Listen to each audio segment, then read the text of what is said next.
नमस्कार, ताल टॉक के देख रहे हैं आप। पाकिस्तान में नवंबर में होने वाला सार्क सम्मेलन रद्द हो सकता है, रद्द होने के आसार हैं और ऐसी खबरें भी आ रही कि रद्द हो चुका है। भारत सहित 4 देशों ने इसमें शामिल होने से इनकार कर दिया है।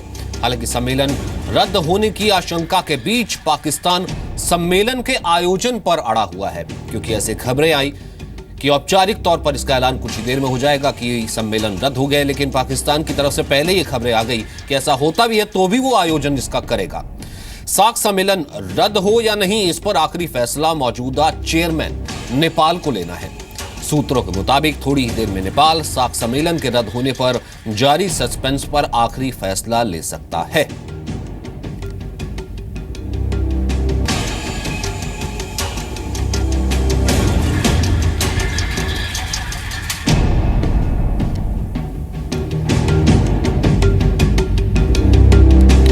लेकिन सबसे बड़ी बात यह है कि पाक जिस तरीके की बेइज्जती का सामना, खतरा उस पर मंडरा रहा है, क्या उससे वो सुधर जाएगा?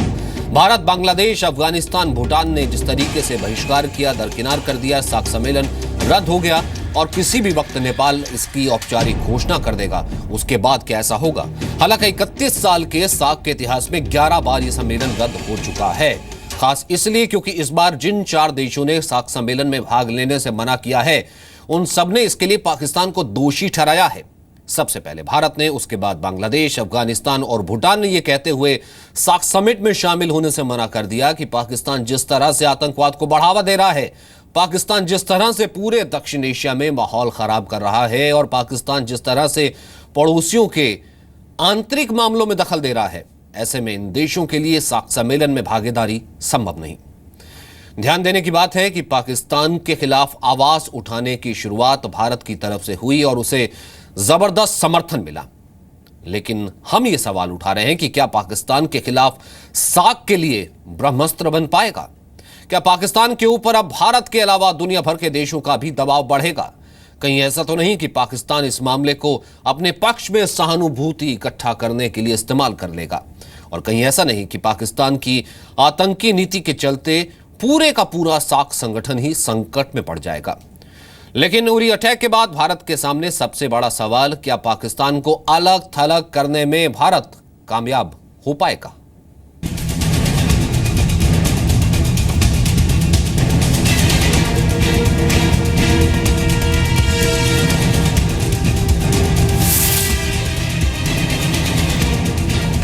India has conveyed to the current SAARC chair Nepal that increasing cross-border terrorist attacks in the region and growing interference in the internal affairs of member states by one country have created an environment that is not conducive to the successful holding of the 19th SAARC summit in Islamabad in November 2016. दुनिया के वो देश जो आतंकवाद के खिलाफ हैं, इंसानियत और अमन के पक्ष में हैं, वो एकजुट हैं। और वो ताकतें जो आतंकवाद के आका बनी हुई हैं, आतंकवाद का संरक्षण केंद्र बने हुए हैं, आतंकवाद की फैक्ट्री बनी हुई है, उनको अलग थलग करने का पूरी दुनिया ने संकल्प लिया हुआ है और वो अलग थलग हो गए हैं। अलग थलग करने के बाद भी क्या पाकिस्तान अपना जो उसका एजेंडा है उसको छोड़ने के लिए तैयार है? असल चीज़ ये है कि हमारे 17 जवान जो हैं वो शहीद हुए हैं और उसका बड़ा ज़बरदस्त देश में रिएक्शन है। लोग सरकार से एक्शन की डिमांड कर रहे हैं। तो अमेरिका पर भी हम लोगों को दबाव देना चाहिए कि वो चाहे तो 24 घंटे में पाकिस्तान औकात में आ जाएगा, वो क्यों नहीं चाह रहा है? तो सरकार ने जो फैसला लिया ठीक है, हमको उस पर एतराज़ नहीं है, मगर एक कंसिस्टेंट पॉलिसी रखिए कि हम पड़ोसी मुल्क के ख़िलाफ़ हमारी क्या पॉलिसी होगी। फॉरेन पॉलिसी ऐसा तो नहीं चलेगी ना कि किसी के घर में शादी है तो हम चले जाएंगे। मुझे लगता है अवश्य, क्योंकि पाकिस्तान खुद को अलग थलग कर रहा है अपनी करतूतों से। वो तमाम पड़ोसियों से, तमाम सार्क देशों से अपने को खुद अलग थलग कर रहा है। Pakistan has continued to interfere in internal affairs blatantly. I didn't see that interference from any other member countries. ताल ठोक के आज का पहला सवाल, क्या पाकिस्तान के खिलाफ सार्क भारत का ब्रह्मास्त्र बनेगा? दूसरा सवाल, क्या सार्क में बेइज्जती से पाकिस्तान के रवैये में कोई सुधार आएगा? तीसरा सवाल, क्या यह कहा जा सकता है कि पाक को अलग थलग करने में भारत कामयाब हो रहा है? चौथा सवाल, क्या वाकई सार्क के चक्रव्यूह में पाकिस्तान फंस गया है? और ताल ठोक के आज का पांचवा सवाल, क्या पाकिस्तान का आतंकवाद सार्क को निगल गया? और बात करने के लिए हमारे साथ एक खास पैनल मौजूद है। हमारे साथ स्टूडियो में इस वक्त शशांक जी मौजूद हैं, पूर्व विदेश सचिव। बहुत बहुत स्वागत है सर आपका। दिसंबर 2003 से जुलाई 2004 तक विदेश सचिव रहे हैं, पाक स्थित भारतीय उच्चायोग में मिनिस्टर पॉलिटिकल थे। और दिसंबर 2003 से जुलाई 2004 तक विदेश सचिव रहे हैं भारतीय उच्चायोग में, जिसका हमने जिक्र किया। वहीं lieutenant general retired BS Jaswal हमारे साथ मौजूद हैं, रक्षा विशेषज्ञ। 1970 में JK राइफल्स में कमीशन हुए, 29 सालों तक सेना में काम किया है, नॉर्थर्न कमांड के कई अहम ऑपरेशंस में आप शामिल रहे हैं। बहुत बहुत स्वागत है सर आपका भी। स्मिता प्रकाश हमारे साथ मौजूद हैं, एडिटर ANI, 2 दशकों से ज्यादा पत्रकारिता का अनुभव है, अमेरिका, जापान सहित कई देशों में पत्रकारिता की है और दक्षिण एशिया को बहुत अच्छे से समझती भी हैं। डॉक्टर संबित पात्रा हमारे साथ बीजेपी के स्पोक पर्सन मौजूद हैं और साथ ही साथ हमारे साथ कांग्रेस के अभय दुबे भी मौजूद हैं। सबसे पहले संबित जी, मैं आपसे शुरुआत करना चाहता हूं, लेकिन उससे पहले कांग्रेस का इस वक्त रिएक्शन, यानी कि खबरें अब ऐसी आ रही हैं कि सार्क समिट रद्द हो गया है, ऑफिशियल इसका अनाउंसमेंट हो जाएगा, लेकिन तमाम इस पर प्रतिक्रियाएं भी आ रही हैं। चर्चा पर आगे बढ़ रहे हैं उससे पहले हम आपको सुनाते हैं कांग्रेस ने इस पर क्या प्रतिक्रिया दी है। मनीष तिवारी का क्या कहना है? हम ये कह रहे हैं कि क्या भारत को गंभीरता से इस बात पर विचार नहीं करना चाहिए कि सार्क समिट को बायकॉट करने की जगह, सार्क समिट में हिस्सा ना लेने की जगह भारत इस तरह की कूटनीति या इस तरह की रणनीति पे विचार करे कि सार्क समिट दक्षिण एशिया में कहीं पर और पाकिस्तान के बगैर हो। संबित जी, ये जो कांग्रेस की प्रतिक्रिया आई उस पर तो हम बात करेंगे, लेकिन इंटरनेशनली जिस बात को भारत लगातार उठाता रहा है कि जो देश टेररिस्ट एक्सपोर्ट कर रहा है उसी देश में जाकर के साउथ एशिया के, दक्षिण एशिया के डेवलपमेंट की बात हो, वेलफेयर की बात हो, यह हो नहीं सकता। और शायद अंतर्राष्ट्रीय स्तर पर तो सभी सार्क देशों ने उसे माना है। आपको क्या लगता है कि पाक ने वेलफेयर के नाम पर टेररिज्म ला करके जिसको रिकॉग्नाइज अब तमाम सार्क देश कर रहे हैं, इसका जो ऑब्जेक्टिव था सार्क का, वो शायद फिलहाल के लिए तो खत्म कर दिया? देखिए सचिन जी, पहली बात तो मैं कैवियाट से शुरू करना चाहूँगा। आपने सही कहा, सार्क की तरफ से अभी कोई अधिकृत बयान नहीं आया है, इसलिए हम पार्टी के प्रवक्ता के नाते आधिकारिक रूप से सार्क स्क्रैप्ड है या नहीं है उस डोमेन में नहीं जा सकते हैं। मगर 2-3 बातें जो आपने सवाल पूछा, बहुत वाजिब सवाल है।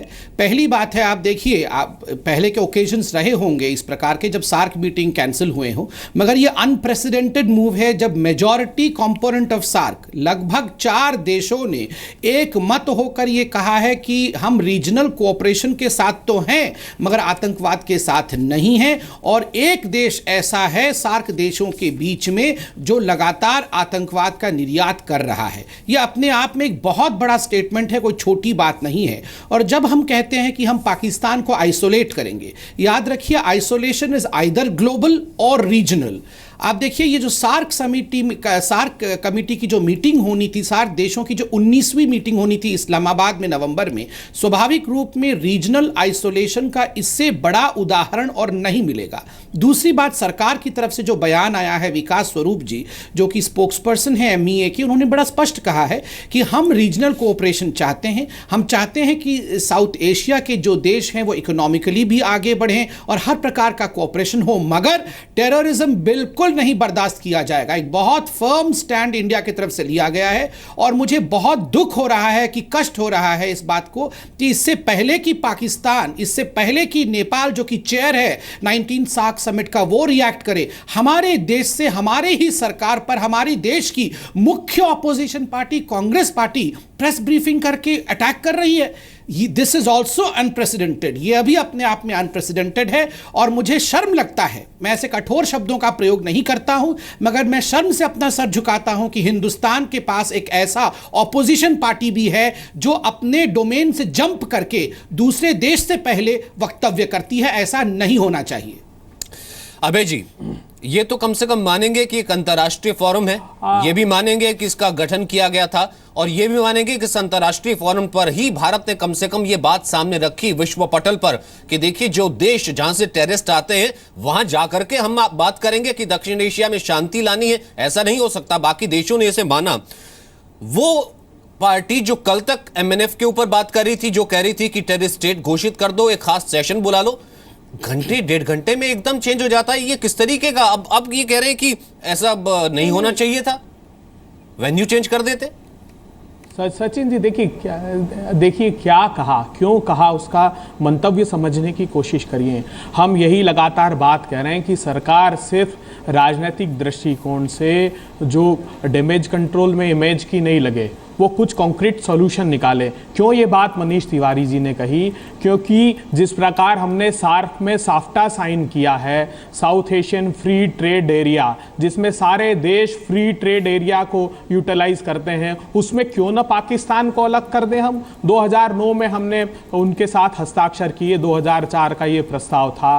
तो हम जो मोस्ट फेवर्ड नेशन का स्टेटस है उसको क्यों नहीं रिवोक कर देते? तो कर तो रहे हैं ना सर, वो मीटिंग हो रही है उससे पहले ये साख तो सबसे बड़ा इंटरनेशनली तो ये मैं सुन लीजिए सचिन जी, सुन लीजिए, मेरा कहना वही है कि इस पर WTO का आर्टिकल 21B का सबसेक्शन 3 में प्रोविजन है, उस पर तुरंत सरकार को एक्ट करना चाहिए। जो इंडस वाटर ट्रीटी है उस पर भी काम करने की आवश्यकता है। बलूच पर बहुत बात की, बलूच नेताओं का जो असाइलम पेंडिंग है उस पर काम, तो हिंदुस्तान एक्शन चाहता है। हिंदुस्तान यही तो कह रहा है कि इतनी बड़ी त्रासदी अतिवाद की, आतंकवाद की हुई और हिंदुस्तान को बदले में क्या मिला? प्रधानमंत्री जी के 2 उद्बोधन, बस। तो हम चाहते हैं, हम सब साथ खड़े हैं, एक जॉइंट पार्लियामेंट्री सेशन बुलाइए, आतंकवादी देश पाकिस्तान को घोषित कीजिए, तब तो इंटरनेशनल कम्युनिटी को जाकर हम ये बात दृढ़ता से रख सकेंगे कि कहां से कहां चलेंगे। पूरी आपने सब चीजें बता दी। होना चाहिए, हम साथ खड़े, कहां साथ खड़े? आज जब साथ खड़े रहने की बारी थी, साथ तो बांग्लादेश खड़ा है ना, साथ तो अफगानिस्तान खड़ा है ना, साथ तो भूटान खड़ा है ना। जी ने कहा कि सार्क लेकिन आप ही नहीं खड़े साथ। पाकिस्तान के अलावा पाकिस्तान को आमंत्रित मत कीजिए, यही तो कहा। अच्छा अबे जी, एक बात बताइए, पाकिस्तान को अलग थलग, एक बात बताइए, सार्क का चार्टर पढ़ा है आपने या मनीष तिवारी ने? सार्क के चार्टर में साफ लिखा हुआ है कि जो कमेटी का अध्यक्ष होता है, यानी कि जो कि नेपाल है, सिर्फ वही देश फैसला ले सकता है कि इसका आयोजन होगा, कहां होगा, कैंसिल करना है, नहीं करना है। और राष्ट्राध्यक्ष अगर एक भी देश का नहीं आता है तो सार्क होता ही नहीं है। और इसका फैसला नेपाल ने लिया है, आपको और इंडिया ने कन्विंस किया इंटरनेशनली। ये प्रयास करना चाहिए। ऐसे कह देना कि पाकिस्तान को नहीं बुलाते, हम कहीं और कर लेते। सर ये कोई सरकार इनिशिएट करती, जब नेपाल भी तैयार, सारे देश तैयार हैं कि पाकिस्तान को आइसोलेट कर दो, तो ये कोशिश करनी चाहिए थी। यही तो कहा, उसको सिर्फ राजनीतिक उद्देश्यों की प्रतिपूर्ति के लिए अगर संबित जी कहे कि पाकिस्तान के पक्ष में, अरे पाकिस्तान के खिलाफ निर्णय लीजिए, हम साथ खड़े हैं, इस देश के साथ हैं, देश की सरकार के साथ है, डिफेंड करेंगे, ये लिया तो है, इसे कैसे डिफेंड करेंगे? लिया तो है। शशांक जी आप भी जरा अच्छा ठीक है, मैं आपको राजनीतिक तरीके से समझा देता हूं, डिप्लोमेटिक तरीके से समझा देता हूं। मैं आ रहा हूं संबित, आपके पास आ रहा हूं। अब शशांक जी आप ही जरा बता दीजिए हमारी राजनीतिक पार्टियों की कि अंतर्राष्ट्रीय स्तर पर इस कदम की आज कितनी बड़ी जरूरत थी और कितनी बड़ी ये एक अचीवमेंट है भारत की, इंटरनेशनली उसने अचीव किया है, अगर ये रद्द हो जाता है, जो कि हो रहा है, कि इसके जवाब में कि कांग्रेस ये कह रही कि नहीं किसी और जगह कर लेते, उसको नहीं बुलाते और ये सब। नहीं, मुझे लगता है यही है कि ये हमारे जो आपसी घरेलू जो हमारे पार्टीज़ के व्यूज़ हैं, और मैं मानता हूँ कि रोष बहुत है आम जनता में, तो उसको किसी ना किसी तरीके से सब लोग एक दिशा में ले जाने की कोशिश कर रहे हैं अपने वोट्स के लिए, क्योंकि चुनाव लगातार होते रहते हैं हमारे यहाँ हर महीने, हर 2 महीने में, तो इसलिए जो है उसके लिए आवश्यकता हो जाती है हर पार्टी के लिए इसको अपने जो है एजेंडा को आगे बढ़ाने के लिए। लेकिन चीज़ इसमें खाली मैं यही कहना चाहूँगा कि एक प्रकार से सरकार की नीति ये रही कि पहले आतंकवाद के बारे में संयुक्त राष्ट्र महासभा में सुषमा जी ने सब देशों को बताया कि आतंकवाद के मसले पे इंटरनेशनल कन्वेंशन अप्रूव होना चाहिए, आतंकवाद पे हमको अलग थलग करना चाहिए। सारे जगह जहाँ जहाँ आतंकवाद फैल रहा है, चाहे अमेरिका में हो, चाहे ब्रिटेन में हो, चाहे फ्रांस में हो, कहीं भी उन्होंने सब नाम लिए। सब में जो है आतंकवादी कुछ देश ऐसे हैं जो जुड़े हुए हैं, तो उनको अलग करना चाहिए। फिर उसके बाद में सार्क की समिट होने वाली है, उसमें उन्होंने टेकअप किया। इस बीच में वो कई देशों से बात कर चुके थे पहले, तो उससे ये फ़ायदा हुआ कि बात करते जैसे ही भारत ने अनाउंस किया, उसके इमीडिएटली बाद में अफ़गानिस्तान, बांग्लादेश और भूटान से भी यही समाचार आ गए कि उनके यहाँ भी उनको पसंद नहीं है ये बात, इस तरह की बात। तो मेरे ख्याल से बहुत बड़ी उपलब्धि मानी जाएगी। अब सार्क के बारे में क्या होगा क्या नहीं होगा वो अगला इशू है कि रीजनल कोऑपरेशन हमको जारी रखना है, वो हमारे बहुत स्पष्ट शब्दों में कहा है, लेकिन उसको क्या करा जाए, क्या रूप दिया जाएगा। अफ़गानिस्तान को छोड़ के बाकी सब देश जो हैं वो बिम्स्टेक में मौजूद हैं। एब्सोल्युटली। और बिम्स्टेक में वही के वही सारे अरेंजमेंट्स हैं, फ्री ट्रेड एरिया का अरेंजमेंट है, कनेक्टिविटी का अरेंजमेंट है, सब तरह के निर्णय उसमें लिए जा चुके हैं। खाली उसको जो है वो हाई लेवल अटेंशन दी जा सकती है जो सार्क को अभी तक देते रहे हैं, और वो कहीं बढ़ा नहीं है। खाली अफगानिस्तान के लिए मेरे ख्याल से आवश्यक, हम लोगों ने एक ट्राइलेटरल ग्रुप बनाया है, भारत, अफगानिस्तान और यूएसए का, तो मेरे ख्याल से उसको थोड़ा एक्टिवेट करना पड़ेगा। और एक हमको करना चाहिए, भारत, ईरान और अफगानिस्तान को अगर एक्टिवेट करें तो मेरे ख्याल से वो थोड़ा सा जो है अफगानिस्तान जो अलग थलग सा लगता है वो जुड़ जाएगा। शाह बहार ही नहीं, लेकिन हमारा एक तरीके से, एक राजनयिक तरीके से, पॉलिटिकल तरीके से एक नया संस्था और बन सकती है। यानी कि एक बहुत बड़ा प्लॉट तो है ही है कम से कम। और ये जो अचीव इस वक्त किया गया ये इसको बहुत बड़ा अचीवमेंट है। इसको हमें इसको जो है इसको सब पार्टीज को मैं सोचता हूँ कि इसको जो है सपोर्ट करना चाहिए। एब्सोल्युटली। स्मिता प्रकाश जी, मैं आपको बीच में लाना चाहता हूँ। बहुत सार्क आपने कवर किए हैं और सार्क का चार्टर आप बहुत अच्छे से जानती हैं, तो ये तो मैंने बता दिया कितना आसान था ये इस वक्त ये एक सामने लेकर के आ जाना कांग्रेस का, ये कह देना कि नहीं पाकिस्तान को ना बुलाते, किसी और जगह कर लेते, उसको ना बुलाते। और इस वक्त क्या ये माना जाए कि सार्क में पूरी तरीके से भारत कामयाब हुआ है पाकिस्तान को अलग थलग करने में?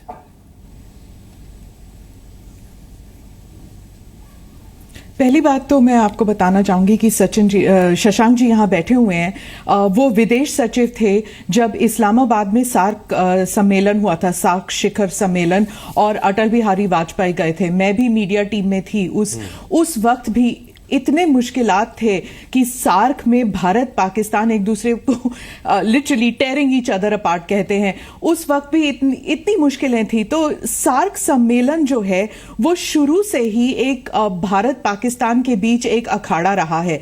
It never really took off. और लेकिन मैं नहीं मानती कि सार्क सम्मेलन में शिरकत ना करना भारत की तरफ से ये एक ब्रह्मास्त्र है, क्योंकि सार्क सम्मेलन जो है ये सिर्फ एक सार्क जो है सिर्फ एक क्षेत्रीय संगठन है, और इसे बाहर निकालना पाकिस्तान को बाहर निकालना मुमकिन नहीं है। और सार्क के चार्टर में कैंसलेशन नहीं है, सिर्फ पोस्टपोनमेंट है। तो अगर ये अभी नवंबर में नहीं होता तो शायद बाद में होगा। और अगर हम सार्क सम्मेलन में हम शिरकत नहीं करते और भूटान, अफगानिस्तान और बांग्लादेश नहीं शिरकत करते, तो ये जो है ये सिर्फ एक कदम है, एक छोटा कदम है, और सफर बहुत लंबा है पाकिस्तान को आइसोलेट करना, रीजन में भी और इंटरनेशनली भी। ये कितना हिलेरियस है ये कह देना कि भले आप इसे पोस्टपोन रद्द कर दीजिए, हम तो उसी डेट पे उसी वक्त ही करेंगे, ये जो पाकिस्तान की तरफ से बयान आया, ये कितना हिलेरियस या हास्यास्पद है?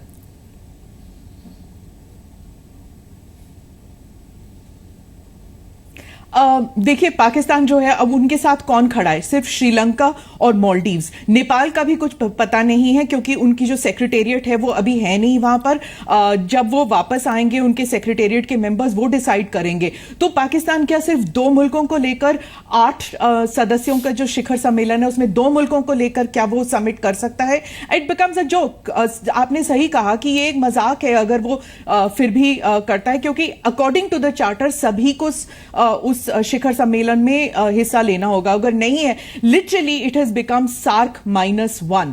तो अगर हम ये मान के चले कि सार्क -1 एक गुट बन सकता है, तो it is something that India should look forward to now, to make an association. या तो बिम्स्टेक को देख ले, हम बिम्स्टेक को कर लें, और we can go with SAARC -1, क्योंकि एक ही मुल्क है जो आगे बढ़ने को तैयार ही नहीं है। हर सार्क जो है आसियान की तरह बन सकता है, ईयू की तरह बन सकता है, एक इकोनॉमिक ग्रुपिंग बन सकता है, लेकिन वो कुछ करने ही नहीं देते, ना तो सैटेलाइट, ना मोटरवेज, ना फिर ट्रेड, कुछ भी नहीं आगे बढ़ने देते। तो फिर आप सार्क -1 देख लीजिए, शायद उससे कुछ हो सके। लेकिन सार्क जो है सिर्फ एक इंडिया बैशिंग फोरम के तौर पर पाकिस्तान यूज करता आया है, और उस इट्स इनफ इज इनफ। अब नहीं कर सकते हम इसको, नहीं ले सकते। बिल्कुल बिल्कुल। और मैं इसी पॉइंट पे वापस आना चाह रहा था ब्रिगेडियर साहब आपके पास। आपको क्या लगता है जिस तरीके के मेजर्स अभी लिए गए हैं, क्योंकि एक चीज ये भी कही जा रही थी कि वॉर मॉन्गरिंग हो रही है, ये सब चीजें इस वक्त तो पॉसिबल नहीं है, चारों तरफ से घेरना चाहिए, डिप्लोमेटिकली भी घेरना चाहिए और बाकी चीजों से इंटरनेशनली भी घेरना चाहिए। अब तक जो कदम उठाए गए हैं, आपको लगता है क्या, आज कई इंटरनेशनल पेपर्स में भी इसका जिक्र है कि मोदी साहब का इम्तिहान ना, वॉल स्ट्रीट जर्नल भी ये लिख रहा है कि एक लाइन कहीं ना कहीं खींची है अब इस सरकार ने कि इनफ इज इनफ, जिसका जिक्र स्मिता प्रकाश भी कर रही हैं। आप मुझसे कह रहे हैं? जी सर। अच्छा, not brigadier general Jaiswal, sorry. ऐसा है, देखिए, जो भारत सरकार है, हमने एक कॉम्प्रिहेंसिव स्ट्रैटेजी ली है जिसमें हमने पाकिस्तान को आइसोलेट करने के लिए एक मुहिम चलाया है। उसको मोमेंटम देना है। मोमेंटम जो है छोटी चीज़ से भी होता है। इस वक्त जो रीजनल आइसोलेशन इसका है वो बहुत ही इंपॉर्टेंट है, जिससे कि ग्लोबल आइसोलेशन के लिए स्टेप्स चल रहे हैं। तो जितना भी हम मोमेंटम कर सकते हैं वो हमें जनरेट करना चाहिए। जहाँ तक कि जो सार्क कंट्रीज़ के जो नुमाइंदे हैं वो सब के सब सिवाय अफ़गानिस्तान को जैसे बताया गया बिम्स्टेक में हैं, और एक न्यू अलाइनमेंट यहाँ पे जो है, जो पहले मेंशन किया गया था, ईरान, अफ़गानिस्तान और इंडिया का एक न्यू अलाइनमेंट बन सकता है जो टोटली ऑफसेट कर देता है सार्क को। उसमें शायद श्रीलंका भी आ जाए, मालदीव्स भी आ जाए। नेपाल जो है 100% मेरे हिसाब से इसको बॉयकॉट करेगा, ये सार्क को। तो पूरा मुद्दा ये है कि हम पाकिस्तान को जितना स्क्वीज़ करें उतना करना चाहिए। अब जहाँ तक पाकिस्तान इस पर रिएक्ट करेगा नहीं करेगा, मुझे बड़ा दुख है कि उनके डिफेंस मिनिस्टर, उन्होंने आज 2 स्टेटमेंट्स की। पहली कि जो उरी में हुआ है वो हिंदुस्तान ने खुद किया है, और तीसरा हमारे पास न्यूक्लियर असला है, वो हमने शो पीस नहीं रखा, हम भारत को निश्ते नाबूज कर देंगे। ये उनकी हिमाकत है। और ऐसा देश जिसके कोई असूल नहीं है, उनके साथ हमारा कोई इंटरेक्शन नहीं होना चाहिए। ये एक शुरुआत है, स्नोबॉलिंग शुरुआत है ये, जिससे कि मोमेंटम गेन होगा और ज़्यादा देश जो हैं इसमें हमारे साथ गुट में आएंगे, जो कि पाकिस्तान को आइसोलेट करने में पूरी मदद करेंगे, पहले चाहे रीजनली और साथ ही साथ जो है ग्लोबली भी ये मोमेंटम कैच करेगा। ये बहुत ज़रूरी है और अच्छा स्टेप है। और एक और चीज़ जो बीच में किसी स्पीकर ने कहा था, बड़ी वाजिब चीज़ है, हमारे इंटरनल डिफरेंसेस, पॉलिटिकल स्पारिंग जितना भी है, जो भी हो, सही है, ऑपोजिशन है, उनका हक है। मैं अपॉलिटिकल हूं, so don't take it that way. लेकिन जब पाकिस्तान का सवाल आता है, उस वक्त हम सबको एक साथ मिलके जो है उनके ऊपर निशाना लगाना चाहिए। नहीं तो हमारी अप्रोच में ही वीकनेस है। स्टार्ट पॉइंट पर हमें एक गुट में होकर उनके साथ डील करना चाहिए। जाहिर सी बात है, तो स्टार्ट पॉइंट ही हमारा वीक हो गया।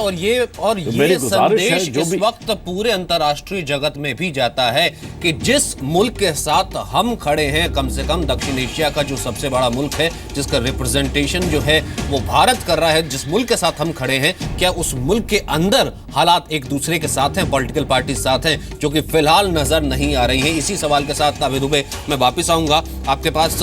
और क्या एक और चीज कि 10 दिन में ये मैसेज दे दिया है भारत ने कि अब पाकिस्तान के साथ उसको डील करना आ रहा है और ये कितने सख्त तरीके से डील